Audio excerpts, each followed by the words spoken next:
지난 시간 사도 바울은 찬 신자들 안에 성령님이 거하시며 죄에 대해 죽고 의에 대해 사는 믿음의 연합을 통해 장차 육체의 부활을 소망하게 된다는 사실을 전해 주었습니다. 그리고 이러한 은혜를 우리가 빚진 자로서 성령을 힘입어 몸의 행위를 죽일 것을 당부했습니다. 이렇게 성령의 인도하심을 받는 참 신자들을 바울은 오늘 14절에서 하나님의 아들이라고 선언합니다.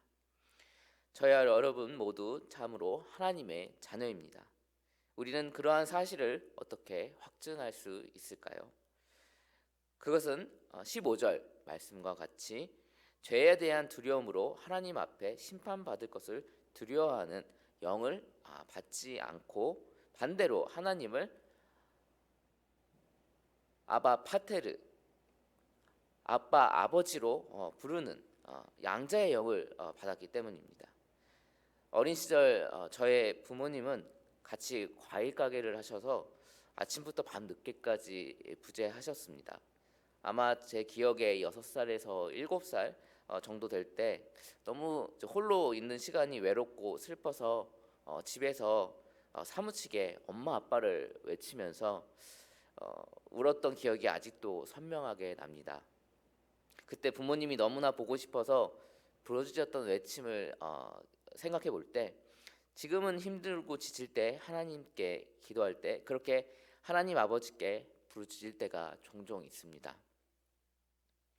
나이가 들고 누군가를 간절히 외치고 보고 싶어하는 일이 좀처럼 생기지 않는데 신기하게도 하나님 아버지와 예수님을 간절히 사모하며 그분들의 이름을 부르는 그 마음은 아직까지 저에게 사라지지 않고 있습니다.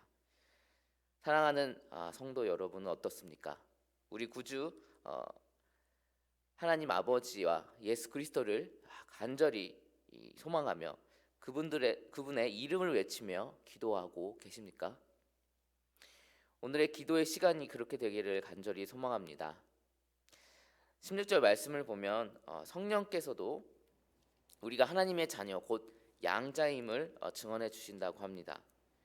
우리의 자녀됨은 하나님의 인정을 받지 못하는 어리석은 착각이 아닙니다. 세상 가운데 그 어떤 권위와 권력과 물질을 가진 자들이라도 하나님을 아버지라 부르지 못합니다.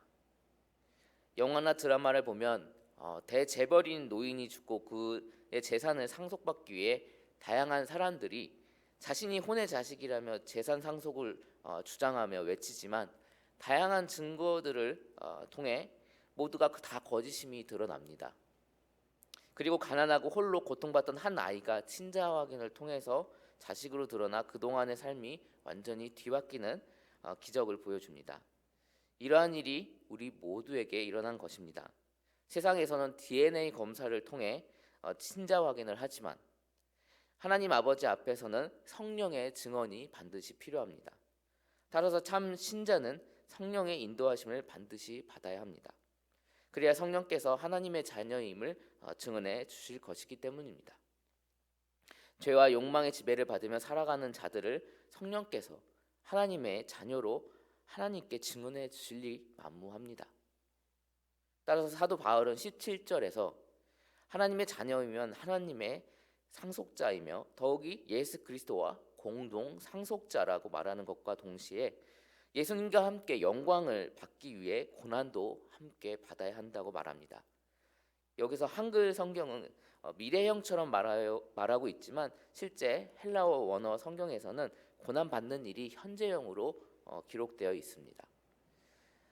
그러므로 참 신자는 그리스도와 함께 현재 죄에 대해 죽는 삶을 매일 경험하며 다양한 삶의 죄들과 욕망의 고통 속에서 인내하며 고난받는 삶을 실제로 체험하고 사는 것입니다. 이러한 경험이 없이는 성령의 인도함을 깨달을 수 없으며 하나님의 자녀됨을 확증받을 수도 없습니다. 당연히 하나님 앞에 간절히 아버지라고 외치며 기도할 일도 없을 것입니다. 우리는 하나님의 참 자녀이며 영생의 영광을 누릴 뿐 아니라 영원한 하나님 나라를 예수님과 함께 다스리며 그 나라에 속한 모든 것을 소유하게 될 상속자로 부름받았습니다. 하지만 아직 우리가 누려야 할 모든 것들이 눈에 보이지 않기 때문에 많은 신자들이 현세의 부와 재물과 이성에 대한 유혹과 즐거움에 현혹되어 반복해서 죄를 범하며 성령의 인도함을 따라 살지 않고 육체를 따라 살아가고 있습니다. 이성적으로는 나는 예수를 믿음으로 구원받았다고 말은 하지만 정작 그들의 삶은 사도 바울이 말하는 성령의 인도함을 받으며 죄와 정욕을 그리스도와 함께 십자가에 못 박는 고난에 참여하는 신앙 생활은 전혀 감당하지 못하고 있습니다. 하지만 17절 본문에서 사도 바울은 분명히 우리에게 가르치고 있습니다. 너희가 상속자라고 스스로 믿느냐? 그러면 지금 매일 그리스도와 함께 반드시 고난을 함께 받고 있어야 할 것이니라 라고 말입니다. 솔직히 한국 교회 안에 많은 거짓된 신자들, 거짓된 상속자들이 있습니다. 그런데 안타까운 것은 본인 스스로는 그 사실을 자각하지 못하고 있다는 것입니다. 항상 말씀과 기도와 회개를 통해 내가 현재 참된 믿음의 길을 아버지 되시는 주님과 동행하고 있는가? 매일 돌이켜보며 스스로 점검해야 참된 믿음을 지켜낼 수 있습니다. 그럼에도 불구하고 성령의 인도하심을 받는 것이 무엇인지조차 인지하지 못하며 성령의 증언도 없이 스스로 교회를 다니며 11조를 꼬박꼬박 내고 있으니 구원받았다, 하나님의 자녀다라고 스스로 외치는 분들을 볼 때 참으로 마음이 고통스럽습니다. 저와 여러분은 그렇게 되지 않기를 바랍니다. 예수님께서도 백성들의 고난을 무시하고 율법을 어기며 다양한 죄를 범했던 바리새인들과 사두개인들에게 마태복음 3장 8, 9절에서 그러므로 회개에 합당한 열매를 맺고 속으로 아브라함이 우리 조상이라고 생각하지 말라. 내가 너희에게 이르노니 하나님이 능히 이 돌들로도 아브라함의 자손이 되게 하시리라고 말씀하신 것을 기억하시기 바랍니다. 종교 지도자들은 자신들이 당연히 믿음의 자녀이며 하나님의 상속자라고 여겼습니다. 당연히 구원받을 것으로 생각했습니다. 그런데 예수님의 선언은 그들의 생각을 완전히 뒤집고 다시금 그들의 신앙을 되돌켜 보도록 하셨습니다. 지금까지 왜 제가 로마서 6장과 8절 말씀을 계속해서 전하고 있는가 생각해 보시기 바랍니다. 지금까지 저 스스로도 이 고민을 오랜 기간 해왔고 죄와 욕망을 따라 육체의 소원대로 세상을 살고자 한다면 하나님의 참된 자녀로서 인정받기 불가능하다는 사실을 깨달았기 때문입니다. 우리의 믿음은 하나님이 존재하시고 예수님이 죽음에서 부활하신 하나님의 아들이시구나 라고 깨닫는 믿음이 아닙니다. 이 하나님은 우리 구주요 그리스도이시요 나의 삶의 전부라고, 삶의 주관자이시며 영원히 우리를 다스리시는 왕이신 하나님이라시는 것을 믿는 것이라는 것입니다. 또한 이 세상의 삶이 전부라고 믿지 않고 영원하신 하나님 나라가 현재로부터 영원까지 계속 이어질 것이라고 믿고 소망하는 것입니다. 그렇다면 우리의 삶은 반드시 바뀌어야 합니다. 세상의 가치관들과 직장의 상사들과 혹은 권력의 주관자들의 말을 무조건 따르는 삶에서 하나님의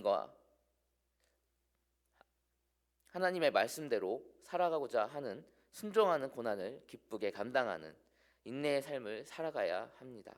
고난과 인내가 없이는 신앙은 가짜 신앙입니다.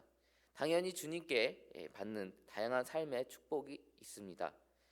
아브라함을 통해 하나님께서 베푸시는 다양한 약속들 가운데 고난과 인내만이 우리의 삶에 예비된 것은 아닙니다. 하지만 우리 대부분은 삶에서 믿음 생활을 하는 가운데 인내와 고난이 없기를 바라며 그렇게 어리석은 기도를 할 때가 많습니다. 하루빨리 나에게 고난이 사라지도록 기도하는 일에는 우리는 열심을 냅니다.